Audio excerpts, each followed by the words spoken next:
Les jeunes générations représentent notre plus grande ressource. On dénombre plus de 2 milliards de jeunes qui étudient, entrent sur le marché du travail, prennent des décisions et consomment. Alors quelles sont leurs principales attentes? Leur développement personnel, des heures de travail adaptées, leurs amis, gravir rapidement les échelons de l'entreprise, des emplois intéressants et significatifs, une vie familiale réussie, une vie haute en couleurs. Le rapport Gallup de 2016 mentionne la description du changement dans la culture d'entreprise, plus ouverte et en accord avec la culture de la génération du millénaire. Pour les générations précédentes, la rémunération était très importante. Pour la génération Y, la nature du travail effectué est ce qui produit le plus de valeur. S'ils ne peuvent pas s'identifier avec cet objectif, leur engagement et dynamisme seront moindres. Auparavant, c'était la satisfaction du travail bien fait qui était l'élément moteur. Mais à présent, c'est la possibilité de pouvoir constamment apprendre et progresser. Les générations précédentes ont eu besoin d'un directeur. Cette génération a besoin d'un coach. Jusqu'à présent, les entreprises conduisaient des évaluations annuelles, ou une fois tous les 2 ans. Pour les jeunes générations, une telle période de temps est beaucoup trop longue. Les plus jeunes salariés s'attendent à recevoir un feedback constant. Dans le passé, les salariés travaillaient sur leurs faiblesses en les surmontant.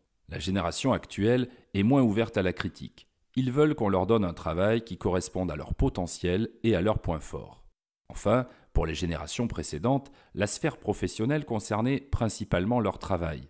La génération actuelle mélange sphère privée et professionnelle de façon interchangeable. Cependant, leur vie privée est pour eux la chose la plus importante. La jeune génération veut apprendre et travailler conformément à ses besoins. Elle ne s'embarrasse pas et préfère une plus grande liberté et un véritable équilibre entre le travail, l'éducation et les loisirs. La formation continue et les opportunités de développement ne sont pas considérées comme un luxe, mais correspondent à ses attentes. Plus qu'un simple statut, elle aspire à un développement professionnel qui peut faire une différence et a une signification. Elle ne cherche pas une carrière professionnelle classique. Le bonheur est plus important que l'argent. Ou en la paraphrasant, l'argent ne fait pas le bonheur.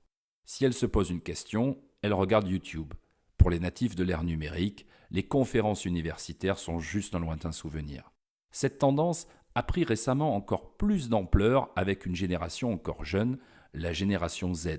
Elle a grandi avec le Web 2.0. Pour ces adolescents, le monde numérique n'est pas un univers parallèle, ils y sont immergés. Au contraire de la génération Y, les membres de la génération Z ont quelque chose à prouver et cherchent plus de reconnaissance. Leur carrière professionnelle est donc une de leurs priorités numéro 1, mais leur chemin vers des postes de direction sera plutôt différent. Ponctualité, efficacité, ordre et structure sont des mots qui parviennent à peine à tirer un sourire fatigué de la génération du tout est limpide. Mais prenez garde aux stéréotypes, chaque génération se retrouve vite étiquetée. Et comme à chaque fois que vous creusez un peu plus profond, vous vous rendez compte que la situation est plus complexe que vous ne le pensiez.